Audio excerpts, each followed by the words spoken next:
Hello বন্ধুরা, তোমরা সবাই কেমন আছো? আই হোপ তোমরা সবাই ভালো আছো আর আমিও ভালো আছি। ভালো বলতে কালকে রাতে আর কি ঘুমই হয়নি। আমার সেই ইনফেকশন এত চাপ দিয়েছে রাতে, মানে ইনফেকশন, ইউরিন ইনফেকশন তো যাদের হয় তোমরা তো মানে তারাই জানে মোটামুটি তারা কি, তাদের কি অবস্থা হয়। তো তার জন্য একদম ঘুম হয়নি রাতে। মানে 2 মিনিট 1 মিনিট অন্তর অন্তর বাথরুম করতে উঠলে কি ঘুম হয়? তো তারপরে ঘুমায়, মানে এখন মানে ঘুম থেকে মানে ঘুমাতেই পারিনি, যে একটু চোখ এদিকে ঘুমিয়ে চোখ বুজে যাচ্ছে, কিন্তু আবার ইউরিনের জন্য মানে ইনফেকশনের জন্য আমার বারবার টয়লেটে উঠতে হচ্ছে। তারপরে এই যে 7:30টায় ঘুম থেকে উঠেছে, তো ডাক্তার বলেছে যে প্রতিদিন লেবু খেতে একটা করে। তো তার যোগাযন্ত্র করছি। লেবু খেলে কিন্তু স্কিন ক্লিনও হয়, এটাও ঠিক। তারপরে টক্সিন জমতে দেয় না। কিন্তু আমি রেগুলার নিয়মিত কিছুই করি না, এইটা হচ্ছে আমার বড় হ্যাবিট। তো এটাই খেয়ে মানে যদি লেবু নিয়মিত খাওয়া যায় স্কিনও ক্লিন হয়।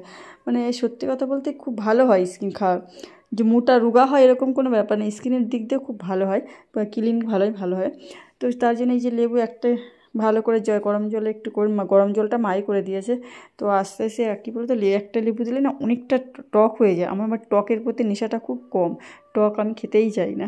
মানে মেয়ে হিসাবে এটা একটু ব্যতিক্রমী, যে সত্যি কথা টক খাই না। টক আমার খেতে ইচ্ছা করে না, ভালো লাগে না টক খেতে। যেমন ফুচকা খাবার দেখে লোভ লাগে, কিন্তু আমার সেরকম কিছু না, আমার চপ দেখলে উল্টো একটু ব্যাপার আমার ক্ষেত্রে। আর এই দেখো ক্লিন শুরু করে দিয়েছি, মানে সেই স্কিন ক্লিন করলাম, এইবার ঘর ক্লিন করবো। এই ক্লিন না করলে আমার তো সারাদিনই ভালোই লাগে না। এইগুলো করতে হয়, কিন্তু শরীরটা এতটা খারাপ যাচ্ছে যে যার জন্য অনেকটা লেটে উঠেছি, বুঝতেই পারছো। মানে রাতে ঘুমই হয়নি। তাও ক্লিন ভাবছিলাম করবো না, কিন্তু আজকে ভাবলাম না করলে হয় না। কিন্তু ওয়েদার 2-4 দিন ধরে খারাপও যাচ্ছে, তার ভাবলাম না একটু পরিষ্কার করেই নিই। তো না করলে এগুলো হবেই না। মা বাইরেগুলো করে দিয়েছে, মানে মা ছিল বলেই সত্যি কথা অনেকটা আমার হেল্প হয়। মানে ইদানিং শরীরটা এত খারাপ যাচ্ছে খুবই, যে মানে কালকে রাতে তো ঘুমই হয়নি। মানে ইউরিনের জন্য আমার এমনি সমস্যা হয়, কিন্তু ইউরিনের সমস্যা আমার সব দিনই হয়। তো এখানে আছে কি এই ঘরে যে একটা ক্লিন করা হয়নি, পরিষ্কার করে মা বিছানাটা তোলেনি। তো আমি ভাবলাম তুলে দিই, আমি তুলে দিই, কারণ উনি তোলে না, কারণ মেয়ে আছে কি অনেক লেটে ওঠে, আর মা তো আগে উঠে চলে যায়। ওই জন্য আর বিছানাটা আমাকেই তুলতে হয়, আর উনি খুব ভালো পারেও না, এটাও ঠিক। আগেকার মানুষরা একটু কমই বোঝে। এখনও সেদিনকে একদিন বলছিল যে এখনের যুগে ছেলেমেয়েরা খুব স্মার্ট, সব কাজ জানে, সব কী রান্না পারে না, কী জানে না এখন। এটা একদম সত্যি কথা, বাস্তব কথা। এখন ছেলেমেয়েরা খুব মেয়েরা তো বিশেষ করে খুব স্মার্ট, খুব কী কাজ জানে না, কী কাজ দেয় ওদের, মানে সব কাজ করে ফেলতে পারবে। তো তার জন্যই মানে এখন সবাই আগেকার জিনিস, রান্না ছাড়া খুব একটা ভালো কাজ টোছানোগুলো ভালো বুঝতো না। তো এই যে বন্ধুরা আমার এই ঠাকুর ঘর ক্লিন চলছে, ক্লিন করব। মানে আমার প্রতিদিন রেগুলার ক্লিনিং ব্লগই থাকে, এটা তো মানে হয় আর কি। অনেকে দেখো শুধু মানে এটা ওটা হয়তো সাজগোজ, আমার হয় না এগুলো। আমি নিজের থেকে মানে ঘর বাড়ি এইগুলো ক্লিন করতে বেশি ভালোবাসি, নিজেরও পরিষ্কার পরিচ্ছন্নের থেকে। আমার এই নিয়ে আমার বরের সাথে অশান্তিও হয়, খালি দিন ধরে ঘর মুছতে দাও আর পুজো দাও, এটাই তুমি ভালো পারো। সত্যি কথা ক্লিন করতে, তোমার এই ক্লিন ছাড়া আর কিছু পারো না তুমি করতে, এরকম অভিযোগও আছে আমার বরের আমার সম্পর্কে। সে যাই হোক, কিন্তু আমার কাজ আমি করেই যাব, আমি ক্লিন করবই। সেও যা এই যে ঘর মুছি, ওই যে বলতে পারে গেল সামনেতে বলে গেল শুরু হয়ে গেছে। আমি কি হ্যাঁ, এরকম মানে ও এতটাই করে না। আর এইদিকে ওর লাউ বললাম না, কালকে তোমাদের লাউ দেখালাম, সেই লাউ নিয়ে মা রান্না করছে। মা বলছে লাউটা খুব বাজে হয়েছে, লাউটা একদম ভালো হয়নি। কিন্তু কালকে কী বলতো, আমার মানে গেট খোলা ছিল না, গেটের ফাঁকা দিয়ে ঢুকে গেছিলো কুকুর না কি ঢুকেছে জানি না, বিড়াল। মানে কাগজ পেয়েছে মা, এই যে একদম মাঝখানে, যে 2 পর্দার মাঝখানে ওখানে, আর কি কালো কালো দাগ, সেগুলো আর কি মা বলছে যে এগুলোকে ভালো করে তুলতে হবে। তো ভাবছি টেনে তুলবো। তো ওখানে কাকিমা পুজো টুজো দিয়ে ঘরটার ক্লিন করে চলে এসেছিলাম ছাদে। কাকিমা যে বড়ি দিচ্ছে, তো কাকিমা একটু বড়ি দিয়ে দিতে, আমি বড়িটা মোটামুটি ভালোই দিতে পারি। সবাই বলে মাটা ভালোই পারি, মানে ভালোই পারি আর কি, এখনও সময় হিসাবে অনেকটা ভালো পারি। তো ভালোই পারি, কিন্তু কাকে একটু জল বেশি হয়ে গেছে বলে বড়িগুলো খুব মানে খাড়া দিচ্ছিলাম, কিন্তু বেশি বসে যাচ্ছে। তো অনেকটা বেশি না, 1.5 কেজি ডালের আর কি বড়ি, খুব একটা না কাকিমা দিচ্ছে। তো আমি একটু হেল্প করে দিই, মাও দিচ্ছিলো। তো আমাকে দেখে মা আবার উঠে গেল। তো ভাবলাম না, দুইজনে করি। তো গল্প করতে করতে বড়ি দেওয়া কমপ্লিট হয়ে গেল। আর আজকে পরের দিন বলেছিল দেবে বড়ি। আমার সেই জানি না, আমার শরীরের অবস্থা একদম, তারপর ওষুধ খেতে খেতেও আমার এখন আর ভালো লাগে না, ঘুম থেকে উঠতে অনেকটা লেট হয়ে যায়। আর এই দেখো এই যে বড়ি দিয়ে দিয়েছি আমার ওই ফাঁকা ফাঁকাগুলো।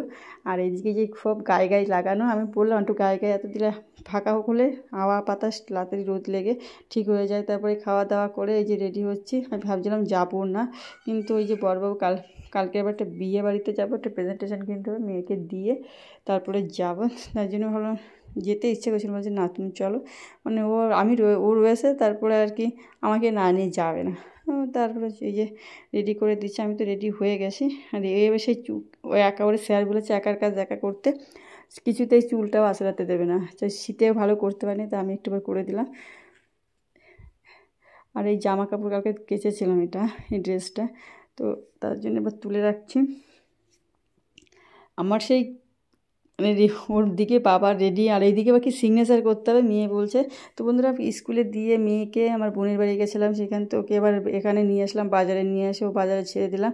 তারপরে এখন মেয়ের স্কুল ছুটি হতে দেরি। তারপরে এই যে আমাদের বললাম না এখানে বিখ্যাত কীর্তন হয়, 18 দিন ধরে কীর্তন হয়, সেই কীর্তনে চলে এসে আসবার মাত্র একদিন সেই ভীম একাদশীর দিন এসেছিলাম, আর এই যে এসছি। তাই দেখো খারাপ লোক হয়নি, যেহেতু ওই সুরজিৎ কি আছে, মানে আমি ঠিক জানি না সুরজিতের টাইটেলটা কি, সুরজিৎ কি, উনি খুব ভালো গান করে নাকি কীর্তন, তো তার জন্য এসছে।